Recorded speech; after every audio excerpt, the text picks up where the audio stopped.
as it'll be the Minnesota Vikings taking on the Seattle Seahawks. With Charles Davis, I'm Brandon Gaudin. Charles, you look at this Seahawks team as they get ready here. They come in feeling good after back-to-back victories. On the other side, the head coach of the home team. His guys ready to feed off the energy in this building as they try to win one in front of the home crowd. Meanwhile, for our visitors, the Vikings, they've certainly found their groove of late, winners of 5 in a row. And I think the sky's the limit for this team. They're playing the best football that they've played in a long time.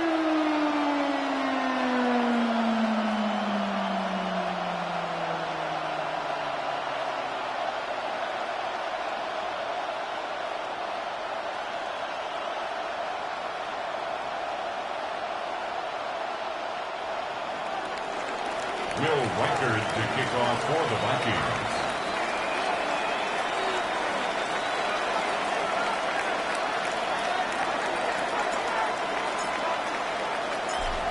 The kicker, Will Reichard, has the ball on the tee. And off we go from Seattle.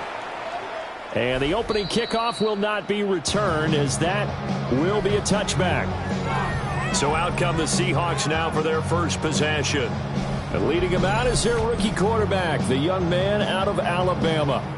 When you watch him on tape, you see the potential. It is considerable. Has great arm talent. Just needs to be more consistent with it. An explosive speed that we rarely see out of the quarterback position. When he takes off running, it often ends up in the end zone. If you're patient with it, you could have a future star out there. The game's first play produces 6 yards. Brings up second down. 76.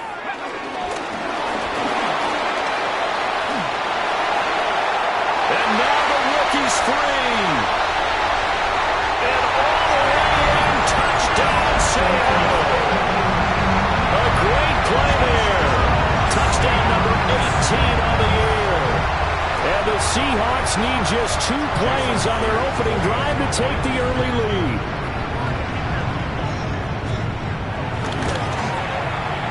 Myers connects on the PAT. And it's now a 7-0 game. It only took him 2 plays there to find the end zone. The last one, the long run, getting him in for 6 points. Out is the kickoff unit as they run up and send this one away.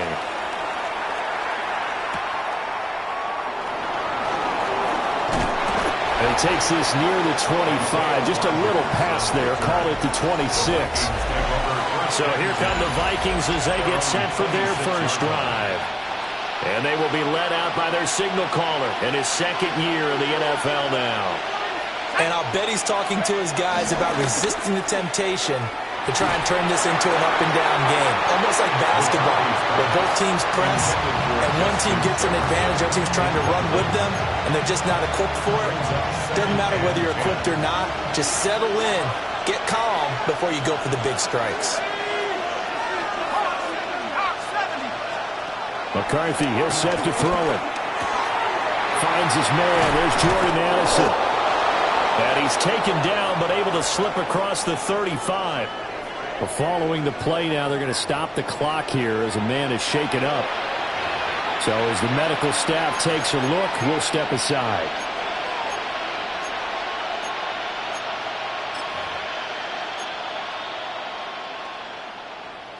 So from the 36 now, 1st and 10. Here's McCarthy. Complete. Jefferson the target. And a 6-yard gain gets him right around the 43. The Vikings hit 9-2 to start play. They've certainly found their groove of late. Winners of 5 in a row. And this team is absolutely playing their best football right now. This is the best that we've seen them play in a long time, partner. Sky's the limit as far as they're concerned. Their confidence really soaring. And running room scarce here. He's going to be stopped in his tracks at the line of scrimmage. Now whistles and a timeout. Looks like we've got a Viking slow to get up. Well, the medical staff is going to come out here and take a look, and we will take a short break.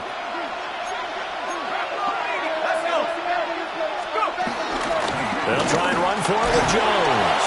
And he will have a Vikings first down as they get 5 there on 3rd and 2. Plenty of things to talk about here, partner, but to me, their defense gave up a touchdown on the first drive. How about how they're responding, coming back? That's a big 3rd down pickup to keep their drive alive. 2 first downs have them up near midfield now on 1st and 10. And they give the Jones off tackle. And he is going to lose yardage here. He'll lose a yard there, and it's 2nd and 11. You talk about this Seahawk defense. They enter this one down to the 26th position in the NFL against the run. One thing players always tell us is that they never really pay attention to numbers. I don't believe them for a second. They know where they rank, okay? They're not quite at the top, but they're far from the bottom. But let's face it, they want to move up. In order to do that, they've got to look at each other and make sure everyone's taking care of their assignments in order to play the run better. Throwing is McCarthy. And that one too far in front. He couldn't reel it in. It's incomplete. The touch and time are critical for those types of throws. He put a lot of zip on that one. Needed just a little bit more finesse trying to get it to his back. A long way to go here on 3rd down for the 8th play of the drive. Looking to throw McCarthy. Eluding the pressure right. And he nearly got the first himself, but it appears he's going to be about a yard or 2 short. The scramble good for a nice gain of 10 yards, but still 4th down. That looked great when he first took off because, in my mind, there was room to run, and he had the marker in his sight. But I certainly didn't expect him to close so quickly, and neither did he. They got to him just in time, and now that forced him to make a decision with his 4th down call. Too long for a field goal, too short to punt that in-between range, and they'll go for it on 4th down. They'll run it with Jones. And he's got the first before he's brought down at the 39-yard line. Just a gain of 3, but they'll certainly take it as they convert on 4th down. So he needed 1. He ended up getting 3. And I really like the way he ran that one, too. That's really intelligent running because oftentimes a running back could get too greedy. Try and hit the home run on a play where you just need a few yards. Well done there, making sure you got the first down and not worrying about trying to get a touchdown. And it's a short one here, complete to the tight end. And that's good for a pickup of 10 yards. And they'll be left with a 2nd and about a foot. Well, this defense for the Seahawks, they were terrific in the win over Tennessee a week ago. And what I saw on film was a nearly unstoppable pass rush. 5 sacks last week, plenty of hurries given up. So now what do you do on offense? You just max protect, keep everyone in and run the ball, or maybe just 1 or 2 receiver routes in order to try and keep your quarterback upright.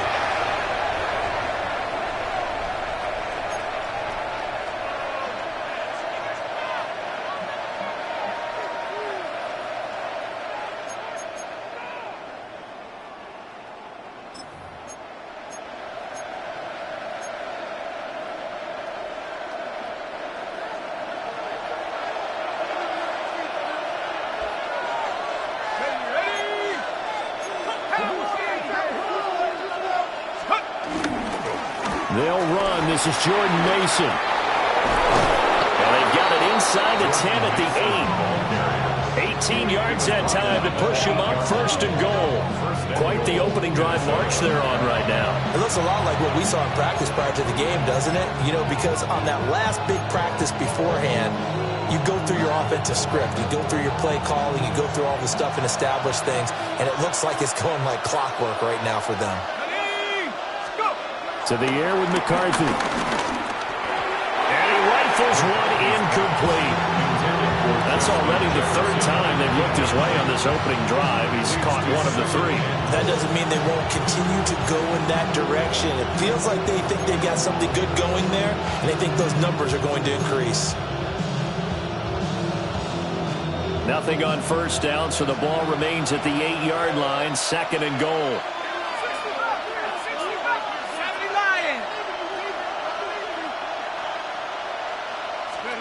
Now McCarthy. This is caught. They'll wind up getting 7 on the completion, but they'll still be faced now with a 3rd and goal situation. And there wasn't much room for the big tight end to do much after the catch. But at least he was able to pick up a solid gain to help his offense continue to move in the right direction. The line of scrimmage is the 2 here on 3rd and goal.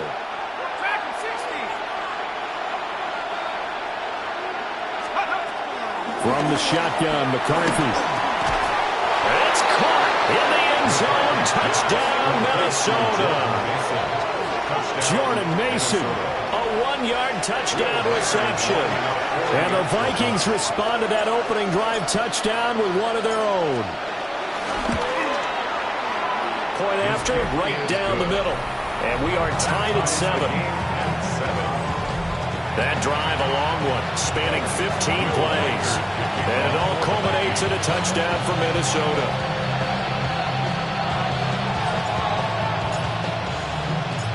Each team's had it. Each team has scored. 7-7 here as the kick's away. And he'll wisely just take a knee here, and this ball will come out to the 30-yard line. The Minnesota defense, we watch them get set to roll. And a touchdown given up the last time they were out there, so maybe need to refocus a little bit. And make sure that they don't start finger-pointing with each other, because oftentimes when a touchdown's given up, you say, okay, where did that happen? Who broke down? Who gave it up? Instead, just go back out there, be a unit again, and try and play a little bit better. We'll see if they can play a little bit better on this drive. And he's going to be out of bounds right at midfield. 15 yards is the pickup there, and the drive starting very nicely. First down. That's good for a Seahawks first down. Out of the gun, Walker with it. 2 yards on the pickup there. It'll be 2nd and 8. Hey, look at this defense for the Vikings. They've been very good this year against the pass, currently holding on to a top 10 ranking at number 10. This secondary has really developed into one of the strengths of this team. They diagnose, they cover, they run, they hit. What a nice team. Throwing quickly there, but it's incomplete. They put a check mark in the box where the defense coordinator was saying, how well can we stay with these receivers if we're in man coverage? Because he just did it on that one, forced the incompletion. That allowed him to get bolder with his pass rush, won't it? Absolutely. Frees up your guys elsewhere. Being chased out left. And he'll go down inside the 45 before going out of bounds. On 4th down, ready to punt, Michael Dixon. To punt for the Seahawks. And he was called on 3 times in the win last week as his first one here's away. For the Vikings offense, and Justin Jefferson set to take over once more. And he's been filling up the stat sheet on a weekly basis, so to no one's surprise, his name sits near the top of the list in terms of most receptions by a wideout this season. Here are the Vikings now to start their next drive. And they, if you just look at this game, Charles, on paper, they've got the edge, no doubt. They're hanging around the top of the NFC. On the other side, you got a squad that's towards the bottom of the NFC. But when we mentioned that to the coaches, they were having no part of it. Yeah, and I like how you said when we mentioned it. In fact, I mentioned it, and I upset them a little bit, didn't I? Because they wanted no part of that one, and I was reminded, like a 5-year-old, this is the NFL. Any given Sunday, anything can happen. They are guarding against the upset. And that'll be incomplete. Well, they approached this drive with a lot of confidence after their last one ended up as a touchdown. But incompletions on their first 2 throws has them huddling up and trying to figure out a big play here on 3rd down to get their momentum going again.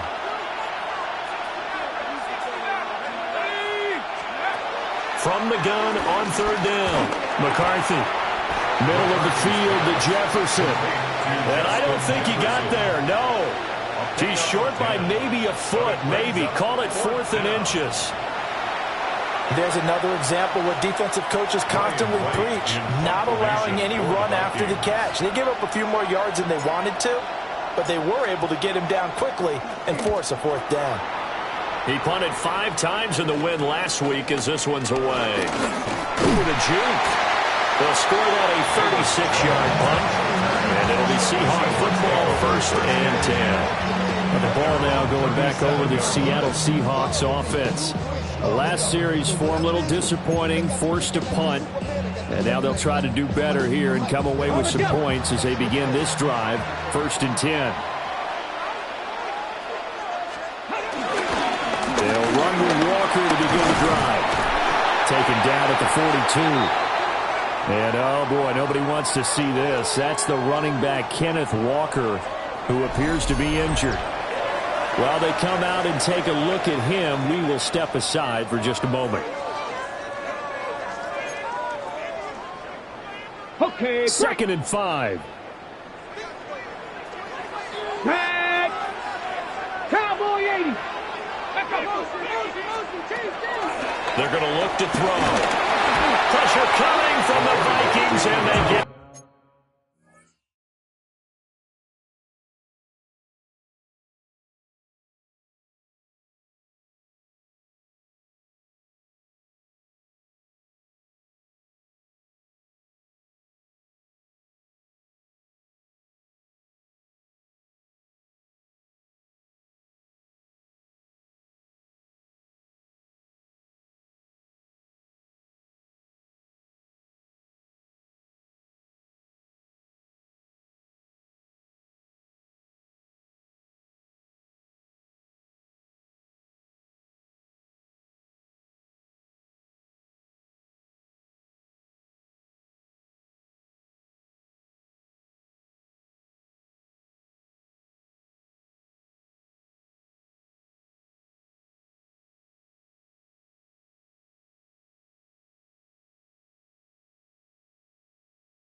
Dupree. Don't get put in that